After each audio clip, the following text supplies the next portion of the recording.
Welcome to Anan kitchen. Idli, dosa, chapati இதுக்கெலாம் தொட்டுக்க சுவையான கதம்ப சட்னி எப்படி பண்ணுறதுன்னு பார்க்கலாமா? அதுக்கு தேவையானது ஒரு 2 பெரிய வெங்காயத்தை கட் பண்ணி வச்சுக்கோங்க.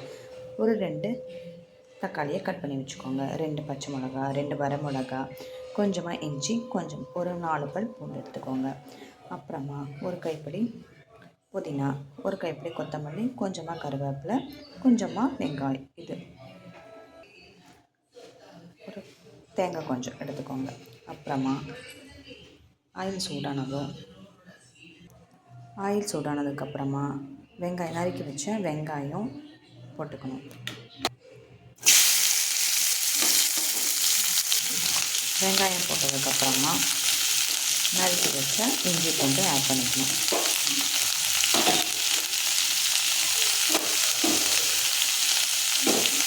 பூண்டு ஆட் பண்ணிவிட்டு நல்லா வணக்கணும்.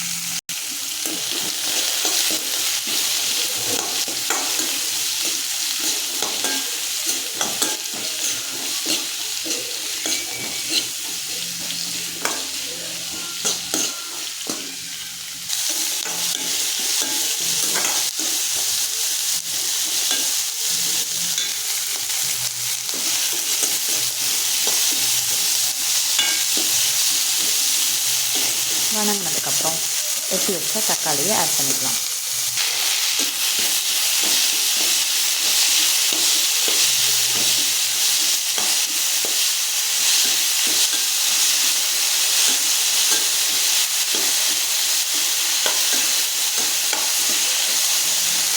வணங்குறதுக்கு தேவையான அளவுக்கு உப்பு சேர்த்துக்கலாம்.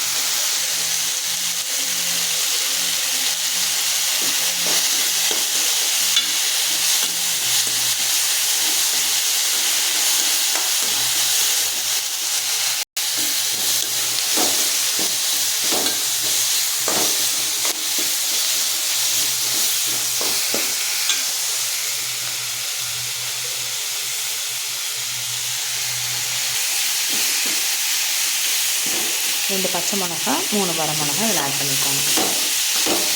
அப்புறமா கொத்தமல்லி, கருவேப்பிலை, புதினா இது எல்லாத்தையும் ஆட் பண்ணிக்கோங்க. தேங்காயை இதில் ஆட் பண்ணிக்கோங்க.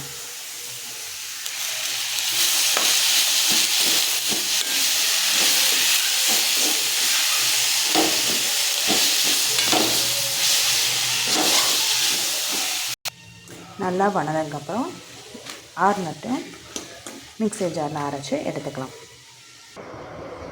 ஜாரில் சேர்த்துட்டோம். இப்போ அரைச்சிட்டு கொஞ்சமாக தண்ணி விட்டு அரைச்சிக்கோங்க.